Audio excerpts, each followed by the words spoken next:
ماہ محرم الحرام کی آمد ہونے والی ہے تو میں سوچا آپ سے ایک بات شیئر کروں کہ سید الشہداء امام حسین رضی اللہ تعالی عنہ کی شہادت پر یہ پانی بھی کتنا افسوس کرتا ہوگا کہ میں اس وقت کہاں تھا جب اولاد رسول صلی اللہ علیہ وسلم کو پیاسا رکھا گیا، ان پر پانی بند کیا گیا۔ یقیناً اس پانی کو بھی بہت پچھتاوا ہوتا ہوگا۔ ماہ محرم الحرام کی آمد ہونے والی ہے تو میں سوچا آپ سے ایک بات شیئر کروں کہ سید الشہداء امام حسین رضی اللہ تعالی عنہ کی شہادت پر یہ پانی بھی کتنا افسوس کرتا ہوگا کہ میں اس وقت کہاں تھا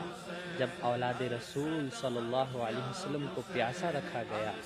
ان پر پانی بند کیا گیا۔ یقیناً اس پانی کو بھی